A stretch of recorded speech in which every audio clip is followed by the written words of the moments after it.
Assalamualaikum warahmatullahi wabarakatuh. Baik, teman-teman, saya akan mempresentasikan mengenai model pembelajaran Thinking Inductively, Collecting, Organizing, and Manipulating Data.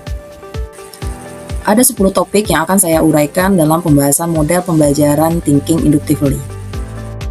Latar belakang masalah, ada 4 hal yang menyebabkan model Thinking Inductively dapat diterapkan pada kegiatan pembelajaran di kelas. Yang pertama adalah perkembangan abad 21, tuntutan pengembangan kemampuan berpikir tingkat tinggi atau HORS. Kemudian realitas di kelas, pembelajaran masih didominasi oleh pendekatan konvensional berpusat pada guru. Kemudian yang ketiga adalah masalah siswa, rendah dalam mengidentifikasi pola, mengorganisasi, dan menganalisis data. Kemudian selanjutnya yang keempat adalah adanya gap pembelajaran, belum optimal melatih kemampuan berpikir induktif dan penalaran. Berikut beberapa rumusan masalah utama yang akan kita ulas.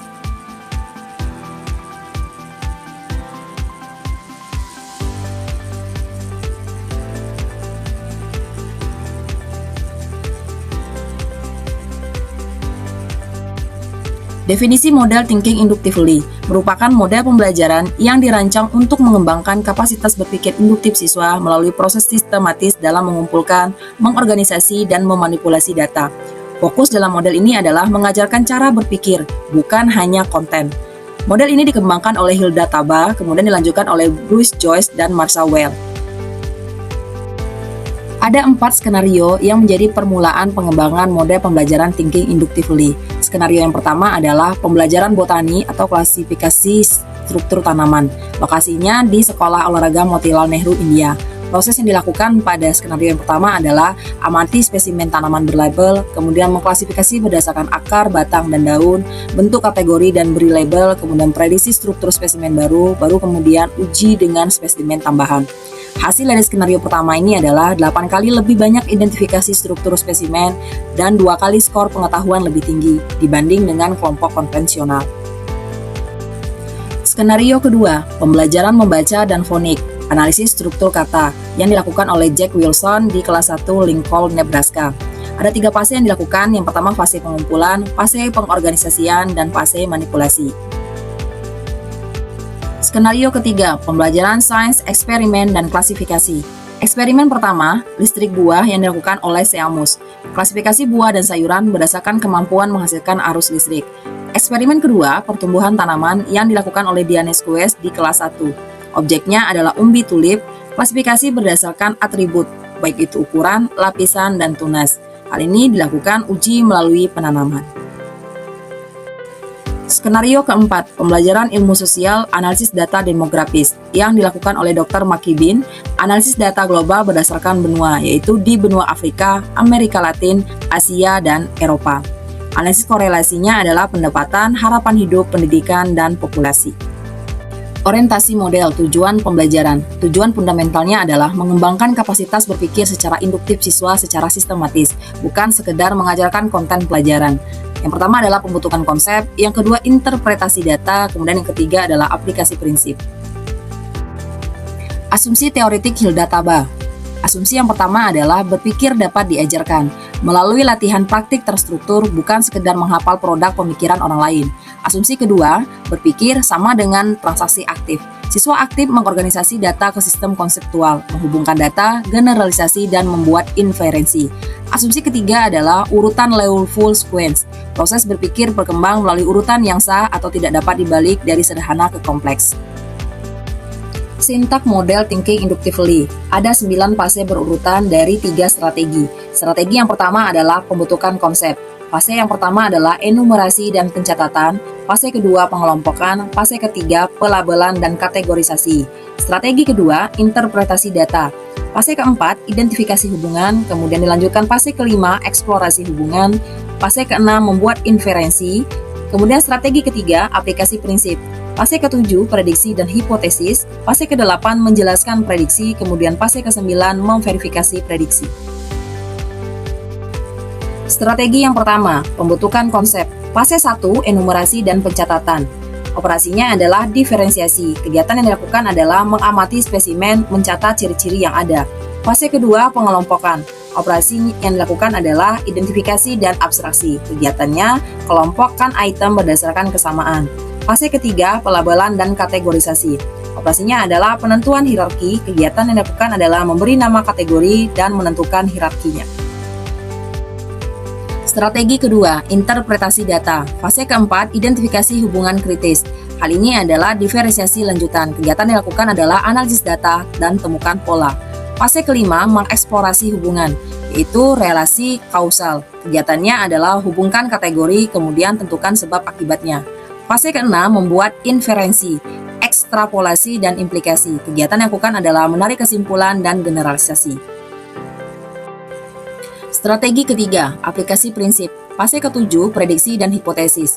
Operasi yang dilakukan adalah analisis situasi. Kegiatannya menerapkan prinsip ke situasi baru. Fase ke-8, menjelaskan dan mendukung. Operasi yang dilakukan adalah penentuan hubungan kausal. Kegiatannya adalah beri alasan dan bukti untuk prediksi. Fase ke-9, memverifikasi prediksi. Operasi yang dilakukan adalah evaluasi kondisi. Kegiatannya adalah uji validitas dengan data. Sistem sosial model thinking inductively. Karakteristiknya adalah atmosfer kooperatif, struktur sedang tinggi, progresif guru ke siswa, partisipasi aktif.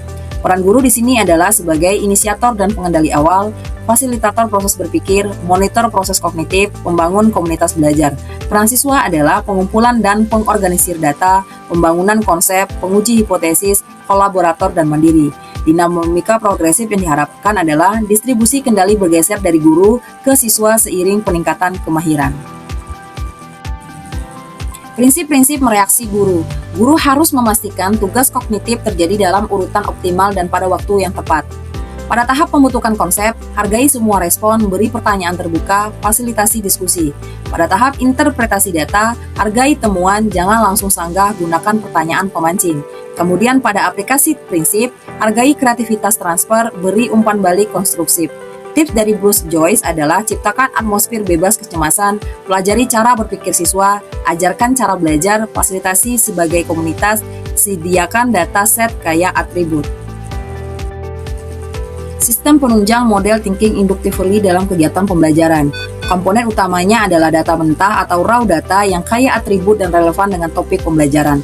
Jenis datanya yang bisa disiapkan adalah objek fisik, teks tertulis, rekaman audio-visual, dataset statistik, dan fenomena alam. Fasilitasnya adalah lab science, perpustakaan, ruang fleksibel, teknologi digital, dan lingkungan alam. Peran guru di sini adalah desain dataset kaya atribut, fasilitasi akses sumber informasi, dan mediasi pemrosesan data kompleks. Dampak model thinking inductively. Yang pertama adalah dampak instruksional, yaitu proses pembentukan konsep dan konsep khusus. Kemudian dampak penyertanya di sini adalah perhatian pada logika, sensitivitas terhadap bahasa, kemudian kesadaran akan hakikat pengetahuan.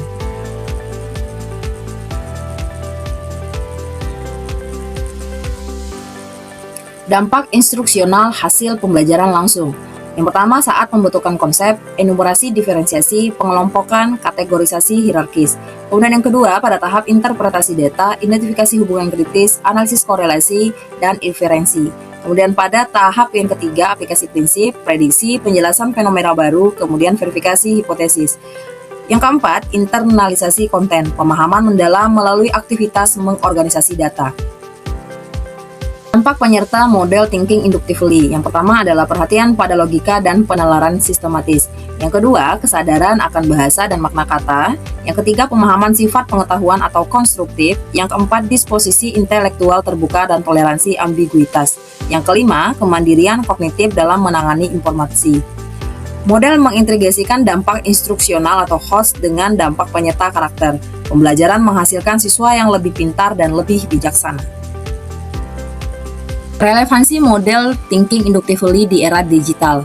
Literasi data dan informasi, melatih menyaring, mengorganisir, menganalisis data dari banjir informasi. Kemudian high order thinking skills atau HOTS, pengembangan eksplisit inferensi, generalisasi, dan berpikir kritis. Kemudian selanjutnya adalah pembelajaran berdiferensiasi, sintak terhadap memungkinkan penyesuaian kompleksitas tugas per siswa. Kemudian transfer pengetahuan, aplikasi prinsip pada situasi baru, melatih transfer learning berkelanjutan.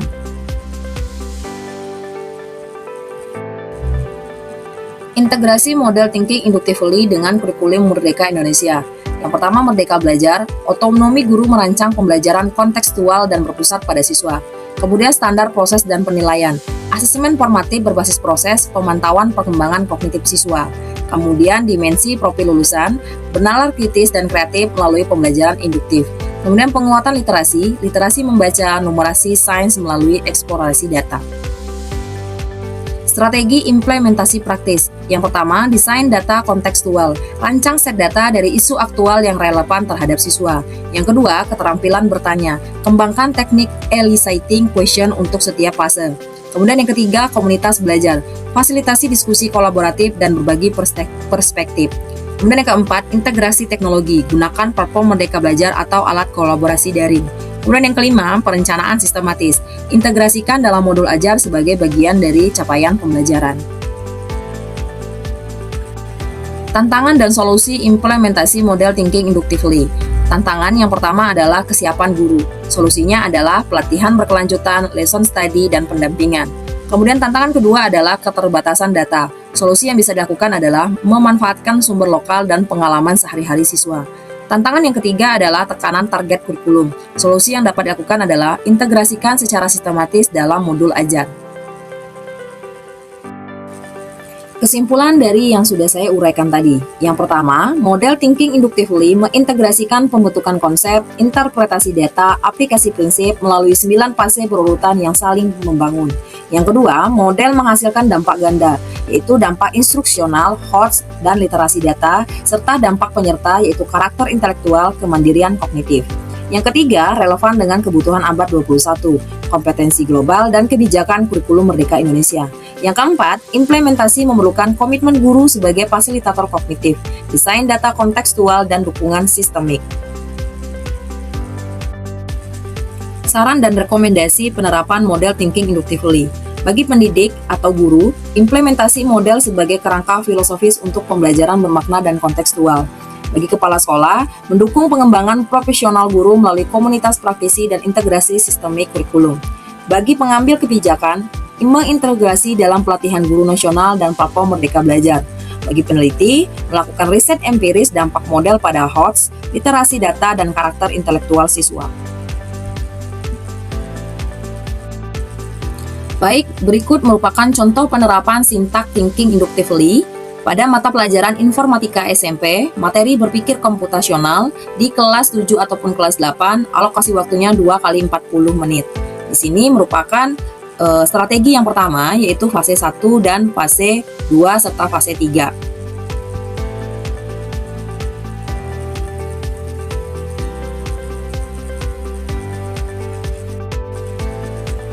Dilanjutkan dengan strategi kedua, yaitu interpretasi data pada fase 4, fase 5, dan fase 6.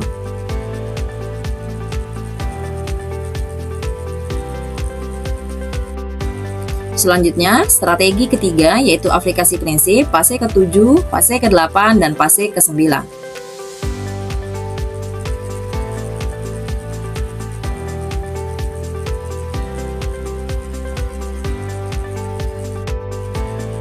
Selanjutnya adalah contoh penerapan sintak thinking inductively pada mata pelajaran matematika di SMP, materi pola bilangan dan barisan, kelas 8, alokasi waktu 3 kali 40 menit. Kompetensi yang diharapkan adalah siswa mampu menemukan sendiri rumus suku ke N, barisan aritmatika, dan geometri melalui eksplorasi pola data. Pada tabel pertama, yaitu strategi pembentukan konsep, fase 1, fase 2, dan fase 3. Dilanjutkan dengan strategi kedua, yaitu interpretasi data, fase keempat, fase kelima, dan fase keenam.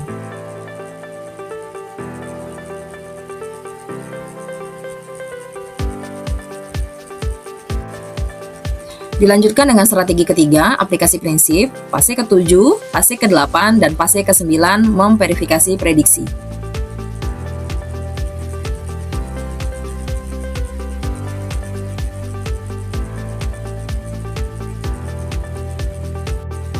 Contoh ketiga, penerapan sintak thinking inductively pada jenjang PAUD atau TK. Tema yang dipelajari adalah pengenalan buah-buahan usia 4-6 tahun, alokasi 2 kali 30 menit, bisa dibagi 2 hari. Kompetensi yang diharapkan adalah anak mampu mengidentifikasi, mengelompokkan, dan memprediksi ciri-ciri buah berdasarkan pengamatan langsung melalui seluruh indera. Di sini Bisa kita lihat yaitu strategi yang pertama yaitu membutuhkan konsep pada fase 1, fase 2, dan fase 3.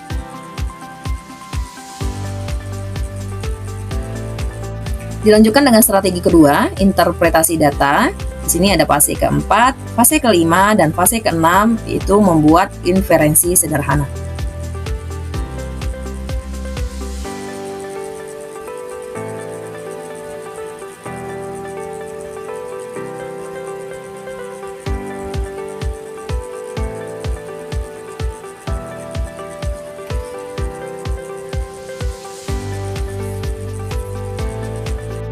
Selanjutnya adalah strategi ketiga, yaitu aplikasi prinsip. Di sini fase ke-7, prediksi sederhana, fase ke-8 menjelaskan prediksi, kemudian pada fase ke-9 yaitu memverifikasi prediksi.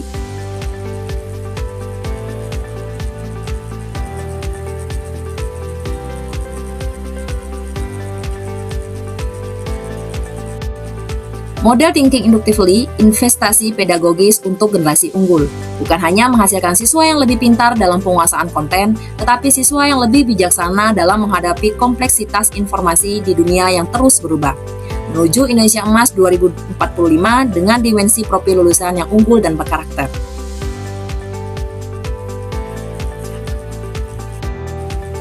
Sekian pemaparan saya mengenai model Thinking Inductively. Saya akhiri, wabillahi taufiq wal hidayah. Wassalamualaikum warahmatullahi wabarakatuh. Sampai ketemu di pembahasan topik selanjutnya.